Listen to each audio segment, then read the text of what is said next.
Assessment of speaking and listening skills.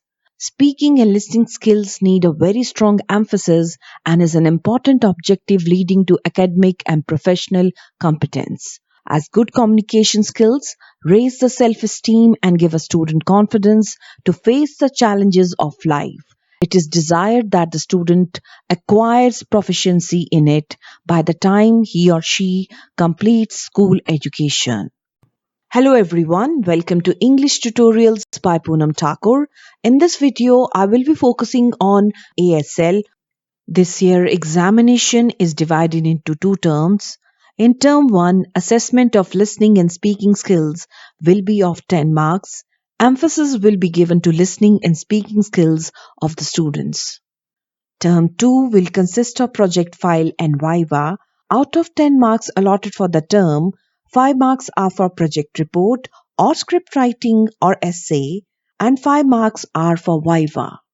The examiner will use CBSE assessment of speaking and listening scale to assess each candidate. The criteria or parameters for assessment are interactive competence. It means competence needed for participation in face-to-face interaction. It checks users' grammatical knowledge, task management, initiation, turn-taking when in conversation, appropriateness and relevance to the topic. Next parameter is fluency, which includes cohesion, coherence, and speed of delivery. In a language, fluency means speaking easily, smoothly, and effectively with no repetition and minimal hesitation. So the candidate is expected to deliver or communicate his or her ideas fluently and coherently. Next, we have pronunciation. Under pronunciation, candidates are expected to speak correctly and articulate their ideas clearly with proper intonation. Last parameter is language. Focus will be on grammar and vocabulary. Candidate will be evaluated on the basis of whether he or she is able to express fluently and appropriately on a variety of topics such as family, hobbies, work, travel, and current events, and how frequently he or she uses complex forms and sentence structure. Children, please remember, a rich vocabulary makes the skills of listening, speaking, reading easier to perform. The focus of the speaking assessment is to test the candidate's abilities to speak fluently and cohesively on a topic of their choice, to interact with another candidate and the examiner in asking and responding to questions. The speaking test will have 3 different parts and will last for 8 to 10 minutes. Step 1 is introduction. The aim of the introduction task is to set the candidates at ease with some open-ended questions about family, friends, home, and social life. This phase is not assessed. The introduction phase is also referred as icebreaker or warm-up phase.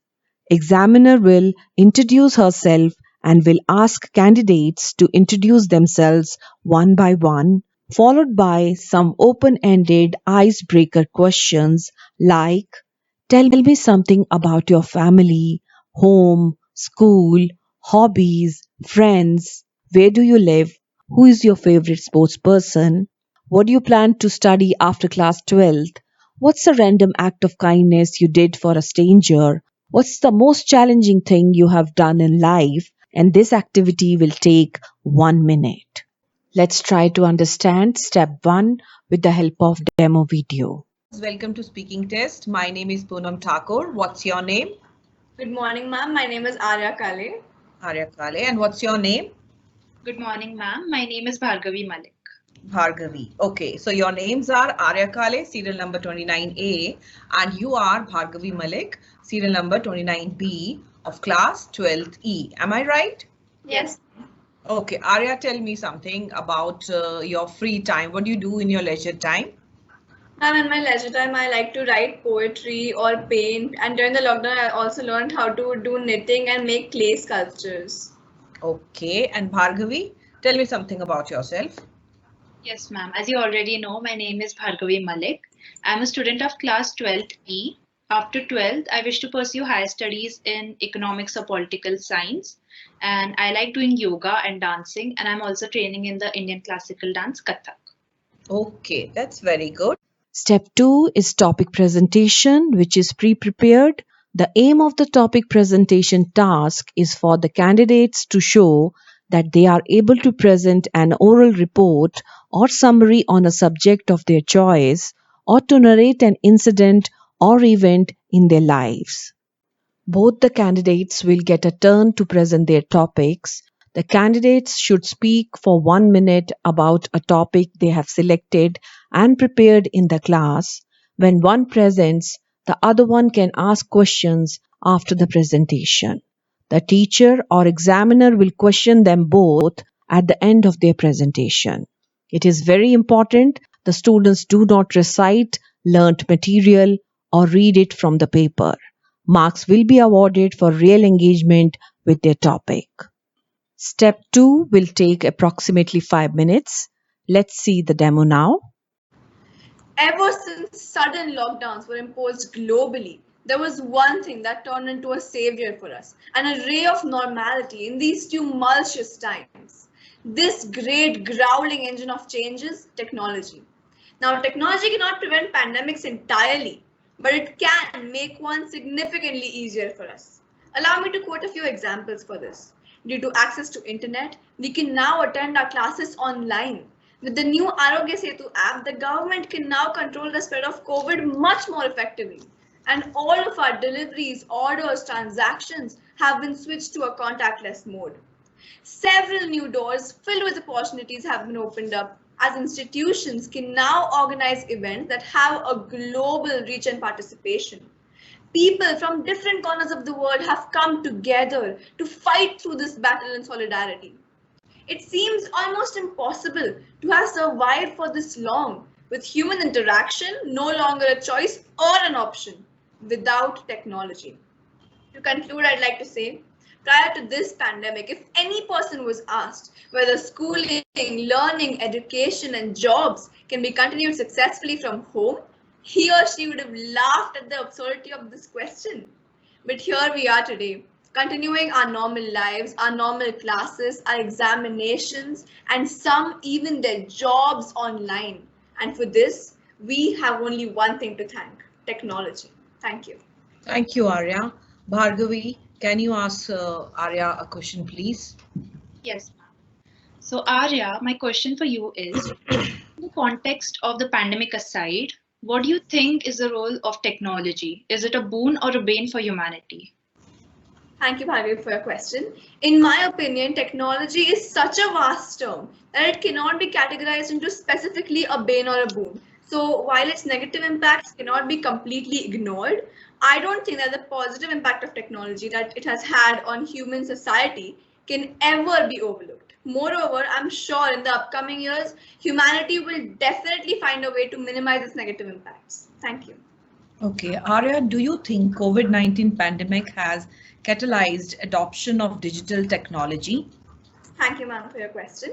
Yes, ma'am. The COVID-19 pandemic has definitely catalyzed the adoption of digital technology. The biggest example being right now, we're being able to give our ASL through an online mode because of the doors opened by the pandemic. Other than this, several other areas were given a boost because of the pandemic. For example, all of us turned to social media to look for help, support, guidance, and to stay connected from the comfort of our homes. And the concept of distance learning was introduced, and several other concepts like e-passports, digital transactions were all popularized because of the pandemic. Thank you, ma'am. Thank you. Bhargavi, it is your turn to make your presentation. At the end of your presentation, Arya will ask you questions related to your presentation, and I may ask you a few questions on your presentation. Would you like to begin, please? Yes, ma'am. The only thing we ever learn from history is that we never learn from history. A very good morning to respected ma'am and everyone present here. Today, I, Bhargavi Malik, would like to put forward my views on the topic, are we heading towards a third world war? War is a terrible event that has led to hundreds of millions of lost lives since the beginning of the 20th century. But despite this, it feels like the world is constantly approaching another devastating one. The effect that the two world wars have had on human history are beyond measure.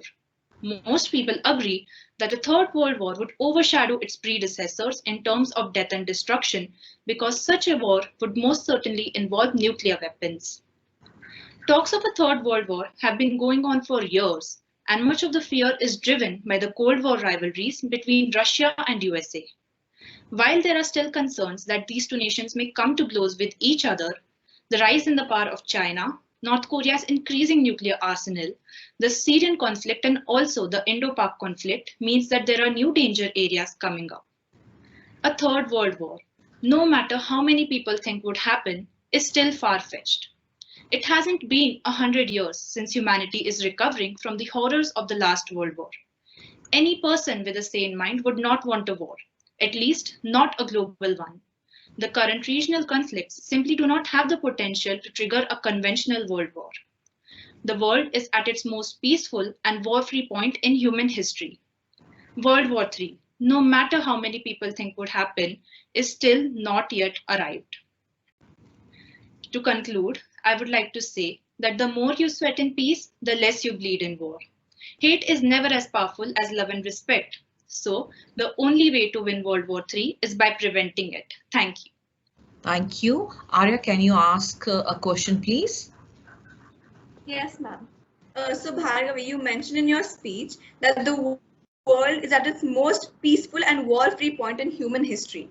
Could you elaborate on this statement, since we all know that the year 2020 has been one of the most rough and conflict-ridden years in human history? Thank you for the question, Arya. So I've made this statement keeping in view the course of human history. The 20th century has witnessed two great wars known as the World Wars, and the period before that was of the kings and monarchs who fought various wars at different points of times. But the 21st century is the era of the civilized men and nations where diplomatic dealings are given more importance. And as for the year 2020, I don't see any major events occurring in 2020 that could lead us towards a disaster like World War. Yes, 2020 has surely been a rough year due to the pandemic, but the pandemic and a world war are completely different issues. Also, instead of looking only at the disruptions caused by the World War, we should also look at how beautifully the different nations have come together to help each other in these times of needs. Thank you. Okay. Bhargavi, you mentioned that the current regional conflicts simply do not have the potential to trigger a conventional world war. But don't you think the current issues like Indo-China conflicts, differences over the origin of COVID, have already started dividing the world into two camps, leading us towards a war? Thank you for the question, ma'am. Ma'am, I feel that whether the world is divided into two camps or four, a world war in today's era of globalization is next to impossible, considering how each nation is tied up with another due to economic dependency. And as you took the example of India and China, why would China be willing to lose a large Indian market worth $60 billion? Also, keeping in view the logic of deterrence, which country would want to initiate a war? Today, we don't have radical leaders like Hitler or Churchill who would make horrible decisions like they did in 1939. So while there may be war of words between nations, but a world war is nowhere to be seen in the coming years. Thank you. Thank you, Bhargavi and Arya, for your presentation. Step 3 is a discussion on a given problem. In this stage, candidates work together, then follow-up questions appropriate to the level are asked by the examiner. The aim of the task is for the candidates to show that they are able to take part in group discussion, summarize ideas, elicit views and opinions of others, express and argue a point of view, and participate in spontaneous spoken discourse. The focus of the task is for the candidates to show that they can enter unprepared into conversation on familiar topics and express personal opinions. This step is more or less like a debate. The candidates will be given a problem selected randomly by the examiner to speak on and discuss together, and they will have to find a solution to it as a team.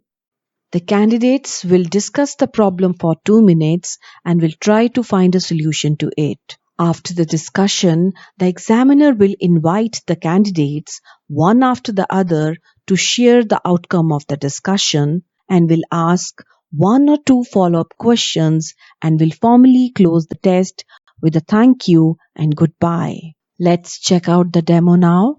Now we are going to go to the next task, that is the problem solving. I'm going to give you a card which has the information about a problem. I would like you to read the information and then discuss together how you're going to solve the problem. Okay, so you have 2 minutes to do this, and here is your problem.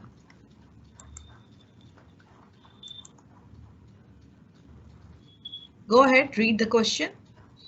Yes, ma'am. Should I read, ma'am? Yes. You have noticed that your classmates do not live very healthy lifestyles. Students at the school do very little exercise and are eating a lot of sweet and fatty food. With your partner, discuss this problem and decide what you can do to encourage the students at school to live a more healthy life. Yes. Can you start your discussion, please? Yes, ma'am. So Bhargavi, what I think is the first step that we should take is by leading. We should first implement a healthy lifestyle on ourselves, and then we can talk to our friends about the positive impacts it has had on our lives. So what do you think? True, Arya. I also feel that the school authorities and the parents can play a major important role in getting the students to action, because they can motivate the students to organize collective physical exercise sessions, marathons, where they will be able to participate along with their friends. So it won't be burdensome for them. Also, they can also inculcate good eating habits among the children right from the young age, because at that time they are able to absorb the new technologies which they can use for the rest of their lives. Exactly. And we can also tell them about how living a life where we don't exercise at all also has an impact on our appearances, and it makes us look dull and unwelcoming, and how eating fatty food will only give us temporary satisfaction, and in the long term it will have devastating impacts on our lives. True, Arya. I again feel that the one factor which will motivate the students to continue this practice till the end is having small and achievable goals, rather than having large goals like I'll cut down the junk food in one day, because that's not something which you can expect from a child. But if you go slow and steady, then you'll be able to fulfill your goals, and it'll give you a sense of satisfaction which will drive you to accomplish the larger goals. Okay, can you stop please now? Okay, thank you. Now, what solution to the problem would you like to suggest? So, ma'am, as we discussed, first of all, we would start by leading by example and tell our friends about the positive experiences we had since we switched to a healthy lifestyle. Second, we would explain to them how it also has an impact on our appearance. Lack of exercise makes us look dull and unwelcoming. Yes, ma'am. Apart from this, we will also like to highlight the role of school authorities, parents, the role that they can play in encouraging their children to follow a healthy diet.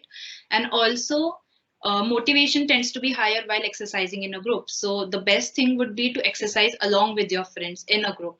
And having small goals and achieving them daily will be the best thing to do. Okay, thank you so much, Arya and Bhargavi, for your answer also. And that's the end of the speaking test. Thank you and goodbye. Remember, children, you will learn to speak effectively only by practicing speaking. It would be wonderful if you could have a speaking buddy, that is, someone who you could practice speaking with, your classmate, your friend, your brother, your sister, your parents. Anyone will do as long as they know and are willing to speak English. Watch English plays, movies, listen to English songs, talk and speeches to study how native speakers speak. It will help you to improve your speaking skills. It is very important to be a good listener if one wants to become a good speaker. Thank you so much for watching right till the end. Don't forget to press the subscribe button and the bell icon next to it. See you soon. Happy watching English Tutorials by Poonam Thakur.